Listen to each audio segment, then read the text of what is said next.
En fait, comme l'école elle est ultra hétéroclite, du coup il y a on voit plein de façons différentes de financer l'école. Il y a on les appelait dans notre classe les mamans, qui étaient en reconversion professionnelle. Elles, licenciement économique, ont reçu un petit pactole de licenciement de leur entreprise. Du coup, elles ont pu financer l'école de cette manière-là. Ensuite, après, il y a les bacheliers qui sortent directement de bac, qui n'ont pas encore fait d'études, et où les parents ont les moyens de financer, donc là, ça finance directement. Il y en a d'autres qui arrivent, chapeau, à travailler en parallèle de la PSO, du coup qui arrivent à rembourser, à payer l'école tous les mois, parce qu'il y a la possibilité de payer l'école mensuellement, trimestriellement, ou alors, annuellement, ou 3 ans complets. Et du coup après, et là juste les modalités de paiement pour l'école sont assez arrangeantes. Parce que l'école va pas demander tout de suite donne-moi les 15 000 €. Quoi. Et après il y a les personnes comme moi qui ont voulu financer l'école par entre guillemets leurs propres moyens et puis qui sont allés emprunter l'argent à la banque.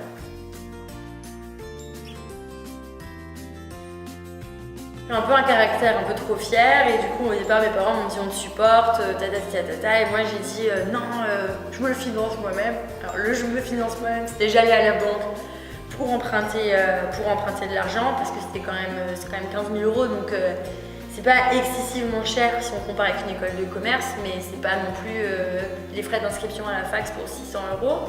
Et du coup je suis allée à la banque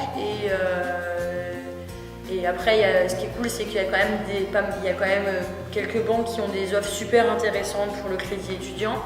Et du coup, moi, ce que j'ai fait, puis vu mon parcours de banquière, je savais un peu, et du coup, moi, j'ai fait 15 000 €, différé total de 3 ans. Ça veut dire que j'avais 15 000 € et pendant 3 ans, je payais rien. Je me souciais pas en fait du capital que j'avais emprunté.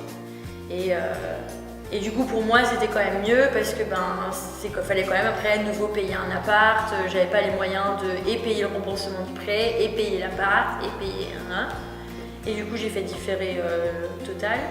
Et du coup après et après j'avais 3 ans et vu que c'est 3 ans, le laps de temps où l'école de kiné dure, du coup c'était cool quoi. Parce que les banques elles sont quand même assez arrangeantes. Parce qu'à la base c'est un différé de 3 ans et après on peut encore dire ah mais je viens seulement d'être diplômée, j'ai pas encore de travail. Et je sais qu'une de mes copines, elle est encore là, elle travaille mais elle a refait un différé de 6 mois. Après, c'est comme tout, faut pas non plus trop abuser, mais les banques sont quand même assez arrangeantes là-dessus.